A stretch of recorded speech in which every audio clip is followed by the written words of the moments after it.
Hi everyone, I am Sandra, the EFT Fairy, and today I have a wonderful guest, Michaela. Michaela, how are you? Thank you very much for your invitation. I'm looking forward to share my knowledge with you that today. Michaela is a coach for communication with dogs, and I really love this because I have so many questions. First of all, how did you become coach for communication with dogs? That's a quite interesting story. I never knew that I can understand the dogs without the words. And dogs always, from my childhood, they were kind of approaching me with very nice happiness, and we can solve everything with no even speaking. And then when I was older, grown up and work in a corporate company, then I came to coaching, and one of my friends said, but you know things, and you can see the things in much more details and a background, which I haven't met a person like you at all. I can't do it myself. Can you share it with me?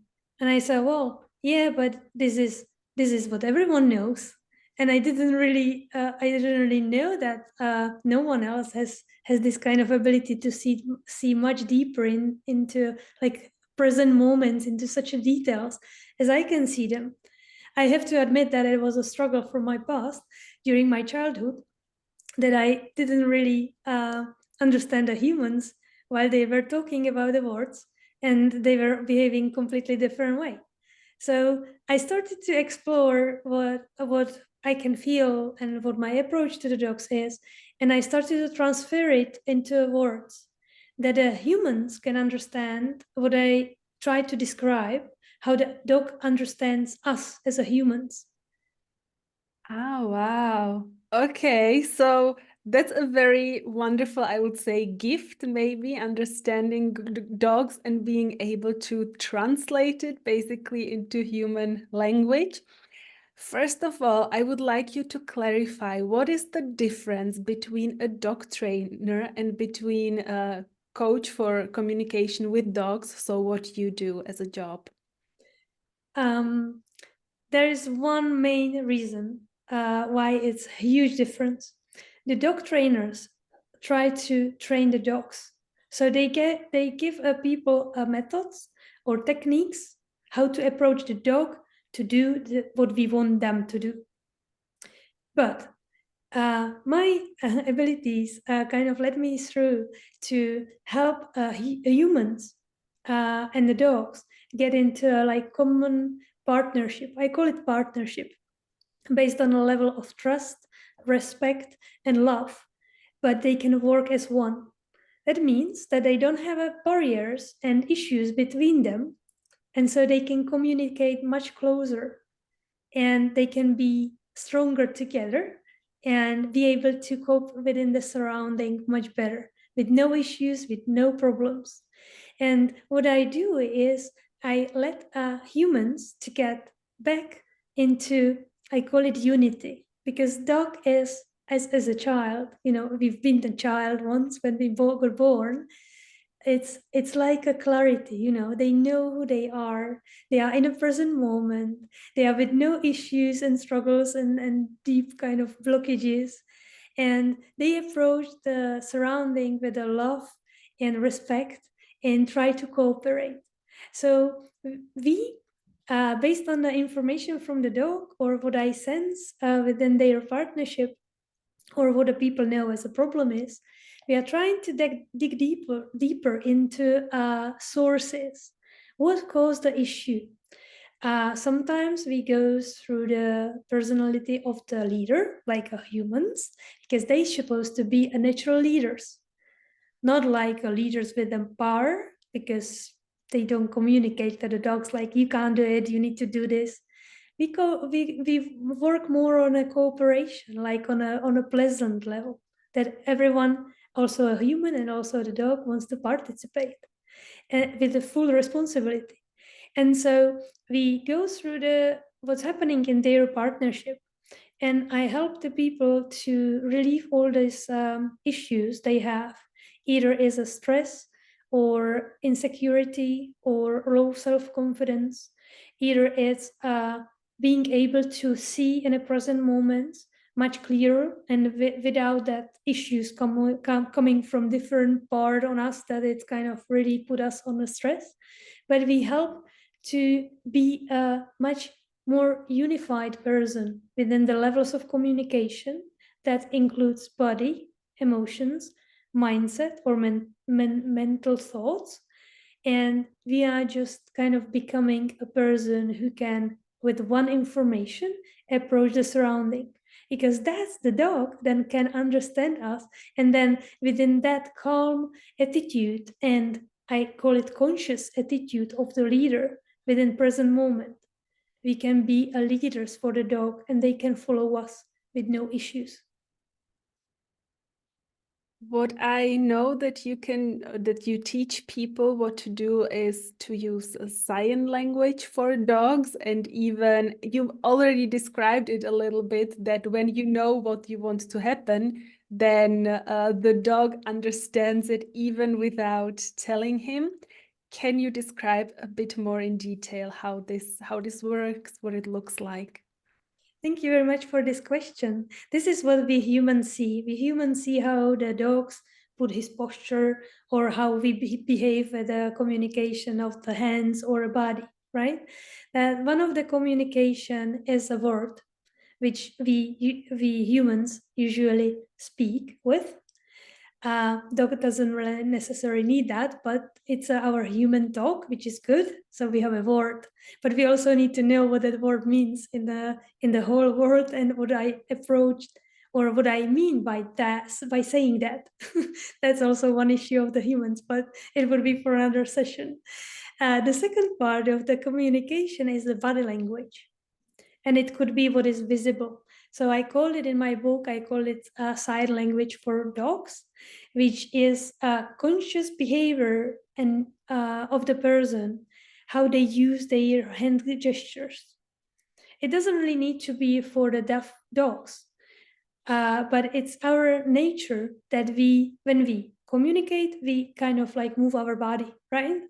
And sometimes if we don't do it properly, it could be really increasing the risk of the dog to do things which we don't want to, or if it's dangerous for them. For example, when you approach the street, at the end of before the street, at the end of the pavement, it's usually really good to teach the dog how to stop there. And because there might be a car coming and it's really dangerous. But if we usually have a row of the cars and I stop the dog at the pavement, but I used my hand gesture like without normal walking, right? I'm walking with the hands like that. But sometimes the dog owners has the hand gesture like go, sending the dog up front.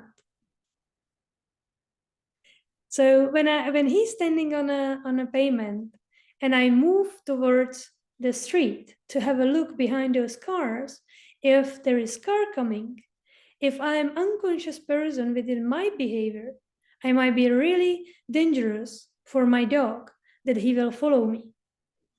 And I might send him unconsciously into a road. That's why the sign language, like using of the gestures, it could be really important for the person to get into a conscious what they communicate with the dog. Or it could be also the training for different tricks and play and game. And that book is of the 18th sign languages, which could be also like general ones: sit, lay down, stay, or it could be like for the dog dancing, maybe tricks which people can learn. But nevertheless, if they learn it, that's important to say that in that book, it's not about that they learn my techniques. I am explaining there that the main point of the detailed communication, which the human within we call it command, but I like to speak in a partnership about the agreements between the dog and human. That so those agreements will be done the way that they are pleasant to also human, also the dog, and then they can agree how they are within that situation or activity are going to approach that.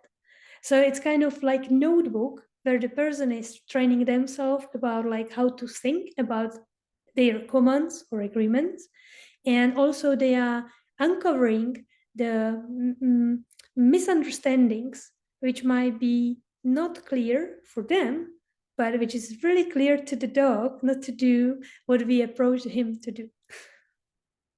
That's a really big aha moment, I would call it for me, because first of all, we used to have a dog. It was a big shepherd. It was a very good dog. And I used to think that it's very important, the words, what I say, maybe even the signals like sit or come to me.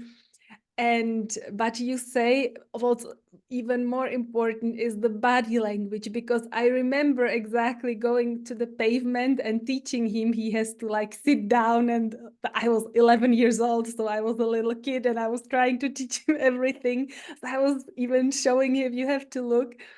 And but as you said, if my body language was that I kept moving, as a human being, I would think, yeah, he is doing something wrong. Why is the dog not stopping? But I unconsciously gave him to signal to move forward. Okay, so thank you very much. That shifted my thinking about it quite a bit. Can you give me one or two examples of your clients, maybe if there are some problems and they feel they cannot communicate with the dog and they go and ask for help when they come to you? What are these one or two examples you could give? Yeah, there are plenty of examples, really nice ones where the dog behavior can change like that. The quickest one was pulling on a lead within like 5 minutes, and we didn't really need to do anything more. Some of the kids that are coming to my presentation um, about communication with dogs, they solve their issues at home, so they don't even need to bring the dog. So sometimes we are communicating online, and the problems can be solved within like their understanding what they need to do. And so it's really great like that. But if you ask me about some examples, usually people are solving the issues, which I understand because it's visible. Much more I do like people who wants to try to uncover this natural method. I would say it's not just my method, it's just about to be a present and be a natural within the leadership which we have inside of us. But sometimes our automatic aptitude or our reaction, like a volcano, we sometimes react on different things like a volcano, and that the kind of lower our leadership position. And if I speak about leadership position, it's not about manipulation, or it's not about like using different tools or methods to make the dog do what I want to do, even like a treat. That's also excluded. But when I speak about leadership, it's about to know how I can be a good and good surrounding for a dog, how I can keep them in a safety, how what I need to teach them in on daily basis that they can understand each change within our communication and our life, that they could understand and follow up within uh, their part of activity to participate. So it's not about just the leading the dog, but it's about being able to communicate really naturally. And I do have one example, which was, well, I have some of them. I would like to tell you all, but there were really two examples. One of them was that the woman had a 4-year-old dog, and she was trying everything. She was trying to train, she was trying to go to different spots with the dogs, she tried different methods, and she was a beginner, so she kind of uh, learned the methods. She was told by the trainers to follow up with the dog, that they can kind of that was a female dog, she can follow up and what to do. And they were really active. It was nothing wrong with that woman that the dog didn't really hear any thank you, or but she was giving her a treat. But that female dog was not really aligned. They were like parallel. They were doing things not together, but like a parallel. And this was kind of impressive because she was really sad, and she said, that dog is aggressive. She's occupying a spot. She doesn't want to any dogs around. I have issues. I don't want to go around even into central training spots. And that was the dog who was for these events. Like, she was really pretty dog and treat for the breeder, as a breeding dog. And she could not even go to exhibitions because that stress level was amazing. And after 4 years, she was kind of really low on emotions, and we met. That nothing is accident, but we were so happy, and she was crying when she met me because I had a T-shirt, coach for communication with dogs in that area, and she said, "You help me, and there is no other way that we will not improve." So within few moments, we knew that we start to uncover what she learned and where she was not her behaving as a not herself. Sometimes we are learning things where they are not ourselves. We kind of doesn't we don't align with them. There is something which kind of protects us. Okay, I will go this way. I can learn it, but it's not the way how it's what is my nature, right? What is my self-esteem? What is who is me?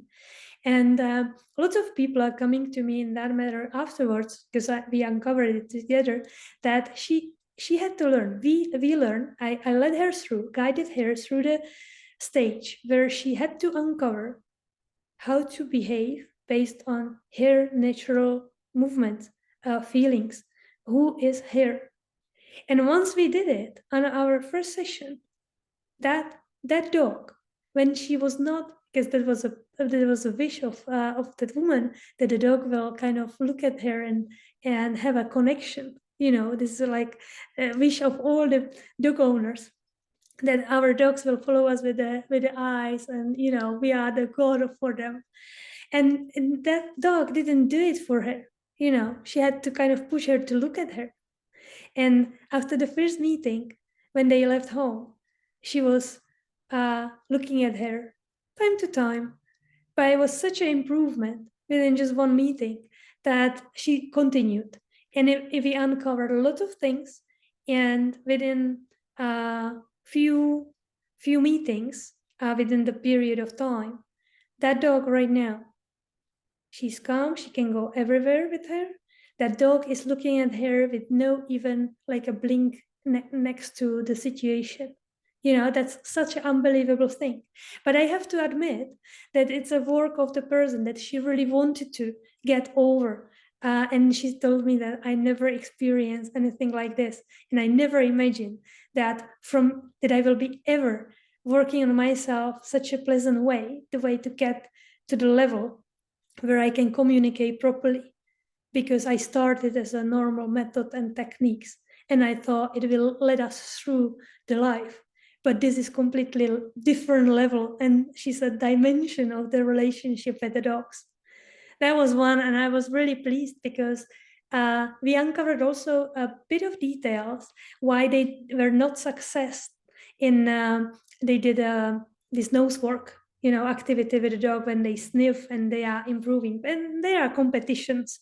And when she started, she was really sad. She was doing it just for fun because her dog was really good, but there was something why they screwed up always. But when we uncovered once the detail which we are searching for, we always search for what is deep detail, what protects the communication to be smooth and nice and common. And when he uncovered that, since then, that dog is winning nearly all the competitions, and she's only like supporting her, and they are really successful together. And that's my pleasure that I can see their success like that. That sounds wonderful. That's Yeah. so awesome. So now I am understanding that often people come and say there's something wrong with my dog, but in reality, maybe the dog is just maybe reading them, and when they adjust their attitude or work on themselves, then the dog reads it as well, but has better navigation or better signals he can follow. That's very interesting. I never thought about it like that, but it makes a lot of sense. What I'm also interested in, if there are big, maybe stressful events for the dog, like end of year, how can we support him? And maybe second question, if there are big changes, maybe a new baby comes in the family, into the family, what's the best way to, because for the dog it's probably stressful or new as well, so how to best support them? That's a really nice question. We humans are very unconscious about different changes. So we don't really think about how big change, even our within everyday life, that big changes can be for the dogs. It doesn't really need to be like fireworks or does like a new coming baby to a family.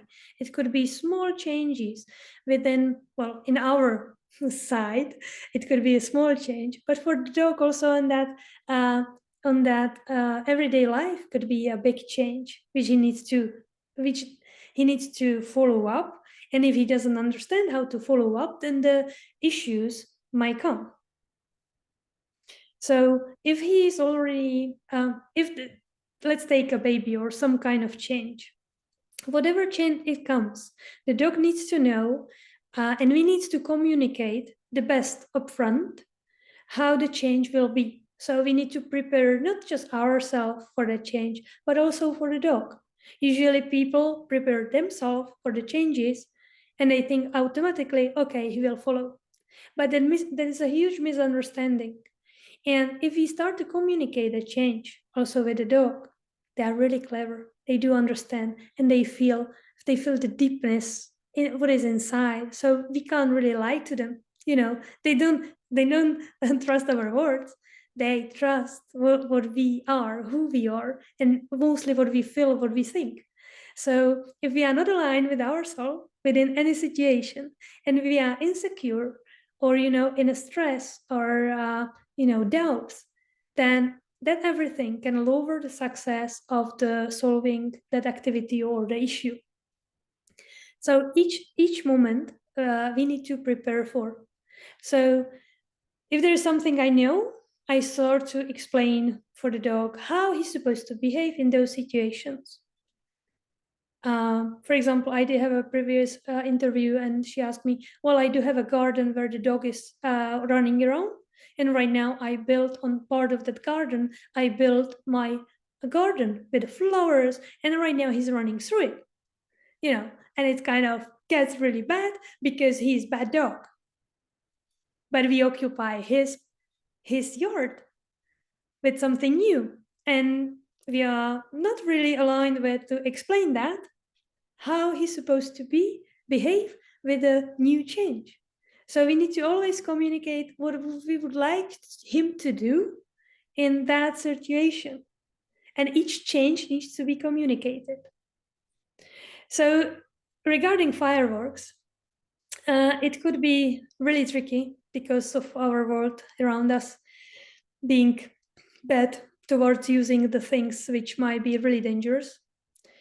But if I have a puppy, well, for example, my Falco, which is he's like kind of writer with my book Sign Language with Dogs. You can meet him there, or you can listen to his story in my YouTube channel.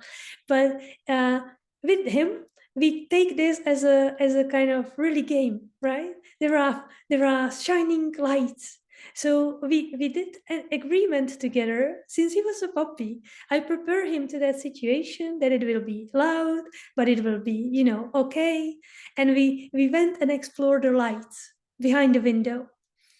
So I had to be conscious to be quite far away from that because of the noise, because of the kind of energy sharing through the window and stuff like that. But when we prepare ourselves for different situation which might happen, upfront, we learn how to cooperate together within that situation that might be less surprising in the future and less destroying our relationship when it happens. So preparation is a one key point, and preparation with a conscious how the dog understand the situation is even higher level of doing things, right? So that's one thing. And once the dog gets into kind of insecure position, there might be kennels. You know, some of the people buying the dogs from kennels, and I'm really thankful for the people who are taking care their having their energy and kind of calmness and attitude to help the dogs increase in their energy, and giving them a surrounding which they need, support which they need, because they might get through the really bad situation in a relationship with the humans. And once that happens, for example, as you asked me about the example, one example was really amazing, which even impressed me.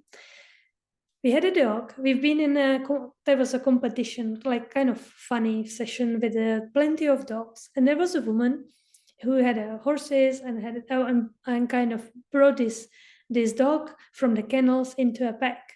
And he had really bad heart. He was kind of, when he gets angry, he could really influence his life. So and he was kind of angry with the dogs around. And she came in that situation. There was like 50-70 dogs around. She came there, we met, and we started to work with that dog. But I have to say that within 20 minutes, I have to admit, it was not really easy way how to kind of use the energy thoughts and kind of manipulate that situation with its communication with the owner to help the dog to, within those 20 minutes, rise into the level of self-confidence, the way that from the stage where he was, like there was a dog moving like 50 meters away from ourselves, and he was barking, wanted to attack it, kind of really being angry. And within 20 minutes, he calmed down the way. He like kind of get into the surrounding in completely different energy. Like, like I'm home there with a safety. And there was a dog. This dog was a really small one, like a smaller dog. I don't know, 20-30 centimeters long, up in the shoulders. And there was a huge, huge Slovakian white dog. I don't know how to explain in English that breed, but the breed doesn't really matter from this. But he was like 10 times bigger than the dog we were kind of working with.